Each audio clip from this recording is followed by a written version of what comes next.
Hello, I'm Bob the Booker, just popping in with a very quick reading wrap up before we hit Christmas. This has been a difficult reading week for me. I had this whole, these big plans as part of In December and as part of some books that, I've been really planning on reading this year. And then I sort of slowly kept on reducing the pile down and being like, no, I'll take this book another time, maybe another time for this one. Just because I've just been tired and wiped out, and as you can maybe tell, I'm a little bit full of cold at the moment. All fun times just before Christmas, but it was really exciting to kind of read the books that I did read anyway. So these three beautiful books. So I'm going to talk about those, but the other books will have to wait, but really excited to talk about these ones. And first up, we have Andrea Mayo with the Carnivorous plant. And I don't know, I was about to call it the coronavirus plant. That's not what it's called. Translated by Laura McGloughlin. And Three Times Rebel are a press I've mentioned a couple of times recently. I read their first book, Deadlands by Nuria Bendicho, earlier this year and really enjoyed it. And then have sort of gone and found their other two titles that I'll be talking about today. And they're a really exciting press for multiple reasons.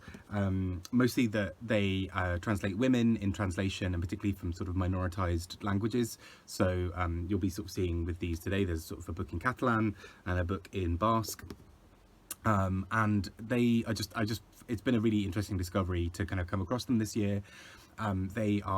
This I believe has been their first year. So these are these two books here plus Deadlands are their first three books, which is very, very exciting. Anyway, onto this book itself. So the Carnivorous plant talks about a domestic, an abusive, basically, relationship. And it makes for really difficult reading on multiple fronts. It's brutal, it's difficult to read, it's very challenging in terms of how it, just the subject matter itself. But I think where this book does something really quite special is in how it talks about all of those things. So for starters, the chapter numbers are all one, with the idea being that actually every day, every sort of chapter is almost like a restarting of that whole process. There's no escape, there's no progression, there's no real linearity, you're not going anywhere, you're just stuck within this relationship. And that obviously does make for quite painful reading, as you can imagine, to sort of subject matter wise, but I think is really sensitively and complexly handled in this book, that it seeks to sort of find some of the really complicated ways that people try to survive and try to make things work within such difficult circumstances.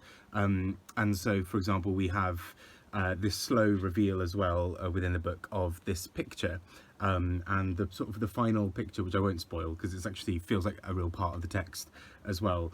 But the final picture that they show, where you've got the full set of it, is really quite impactful for how it suddenly reframes or makes sense of, or gives a bit of context to everything else that's going on in the book.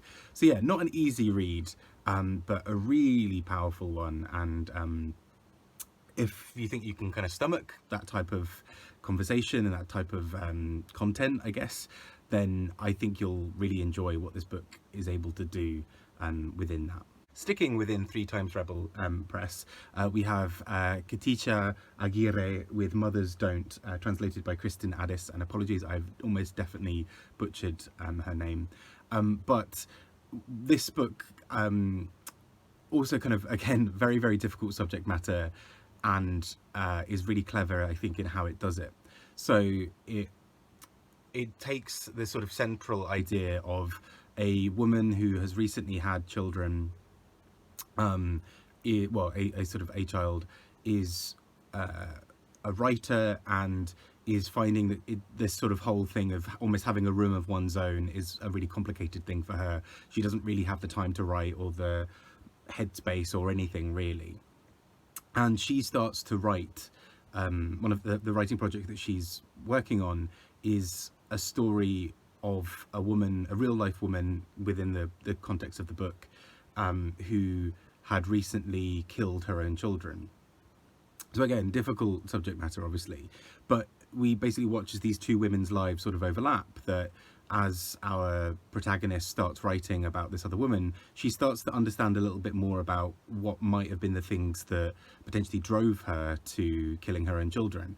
Now that obviously sounds bleak, and it is, but I think this book does a really interesting, not really like bait and switch, but a really interesting thing with how it approaches this, because we know that there's a potential that she could commit the same act, because we've seen her thinking about it even before she starts researching this other woman. But we also know that the book is going to, with it being sort of written about a real life person, we'll have some kind of resolution there and maybe some other resolution elsewhere. So we get this really complicated, well, what looks like it's going to be incredibly complicated narrative going through, but I think is really quite accessible. A really dark and difficult read in many, many ways. And from the 3 books I've read so far from 3 Times Rebel, they are quite brutal and in your face, but I think that's one of their real strengths, is that these 3 books really confront some of the darkest parts of being a human and some of the darkest impulses of humans, and it kind of brings something to light. It opens a discussion about some of these things that are pretty much unspeakable at times, and what a bold, interesting, clever way to do it. And finally, I read Salt Lick by Lulu, Allison, which was longlisted for the Women's Prize earlier this year and has been sat on my shelf since then.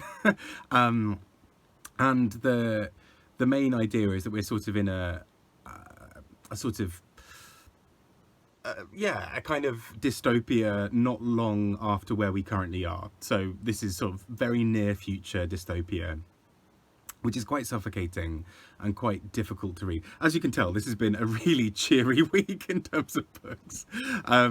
But the kind of dystopia of this book is sort of also balanced out by these cows, as sort of hinted at by the title, really, who are watching this all take place. And there's an interesting thing about the sort of repeated chorus and sort of refrain of these cows and their thoughts, which is basically that we don't fully understand things as much as we think we do as humans. So we're going around having all of these wars and battles, and everything's a bit complicated and what have you. Meanwhile, the cows just watch us go past, killing ourselves and each other, and they just live this sort of quite serene life of sort of being like, well, we'll outlive you.